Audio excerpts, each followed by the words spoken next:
Party को उत्तर प्रदेश में दे रहा है। ठीक है। मैं संजय जी का एक बार रुख करना चाहूंगा। संजय जी, 50 सीटों का वो कह रहे हैं कि हमारा जो एक हमने सर्वे किया है उसमें 50 सीटें जीतेंगे, लेकिन आप कहीं ना कहीं ये सैंपलिंग साइज पर जो है वो सवाल उठाए जा रहे हैं। एग्जिट पोल पर हमेशा से ही सवाल जो है वो पार्टियां उठाती हैं जिनके पक्ष में कहीं ना कहीं एग्जिट पोल्स नहीं आते हैं। क्या कहेंगे आप?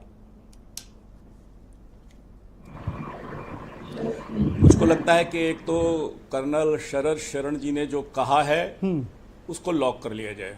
ठीक। और 4 तारीख की शाम को शरद जी को इनकी जो इसी चैनल पर बुला लीजिएगा, आपसे निवेदन, सत्य की कसौटी पर कसा जाए। हाँ, बिल्कुल बुला लेंगे।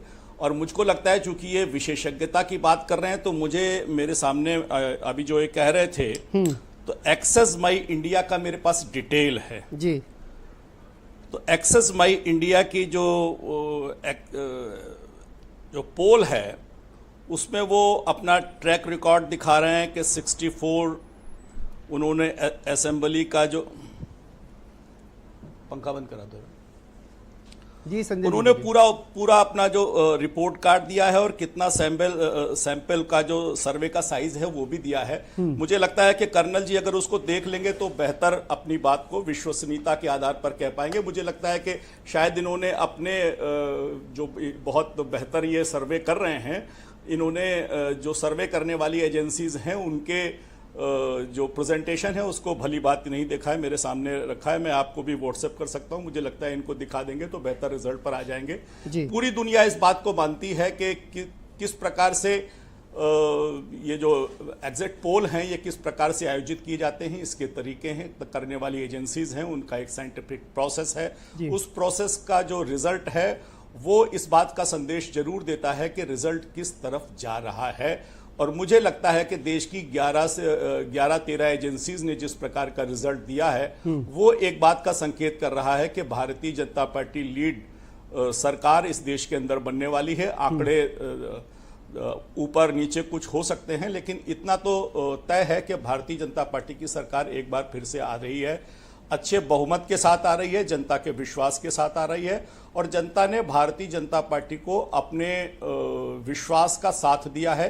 देखिए, जब भी कोई सरकार का नेतृत्व ईमानदार होगा, सरकार बेदाग होगी, उसके कार्यक्रम जनता तक पहुंचेंगे, पहुंचने वाले कार्यक्रम भ्रष्टाचार से मुक्त होंगे, निश्चित रूप से जनता उन्हें समर्थन देगी। इस देश के अंदर बदलाव हुए हैं, बदलाव का आधार देश का वंचित शोषित ऐसा वर्ग बना है जो कभी बैंक के दरवाजे पर नहीं पहुंच पाता था, आज बैंक के दरवाजे पर वो पहुंचा है, उसका खाता है, खाते में पैसा आ रहा है, पैसा भ्रष्टाचार से मुक्त होकर आ रहा है। देखिए, मैं सारी बहस के दौरान 5 साल कोई एक व्यक्ति ये नहीं बता पाया कि जिसको नरेंद्र मोदी जी ने किसान सम्मान राशि के नाम पर 2000 रुपया भेजा था, उसमें किसी एक भी व्यक्ति को पूरे हिंदुस्तान के अंदर एक पाई भी कम मिला हो, किसी को 1999 रुपया 99 पैसा नहीं मिला। ये बताने के लिए पर्याप्त है कि देश में व्यवस्थागत परिवर्तन हुए हैं और ये परिवर्तन गरीब वर्ग के लिए निश्चित रूप से कल्याणकारी साबित हुए हैं। जैसे अगर किसी को उज्ज्वला का सिलेंडर मिलना है तो कोई भी विधायक, कोई भी सांसद, कोई भी नौकरशाह, कोई भी गुंडा मवाली उसको मिलने से रोक नहीं सकता और जिसको नहीं मिलना है उसको दिला नहीं सकता। तो ये व्यवस्थागत परिवर्तन है। इस व्यवस्थागत परिवर्तन से नेतृत्व के प्रति विश्वास बना है और लोकतंत्र में कोई एक व्यक्ति होता है जिससे जनता बेटर कनेक्ट हो पाती है।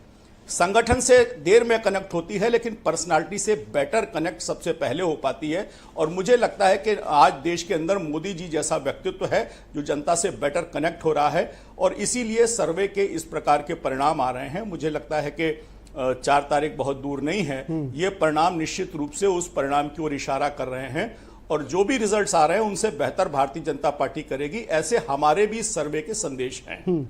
मतलब आप भी जो है वो सर्वे पर यकीन नहीं कर रहे हैं। आप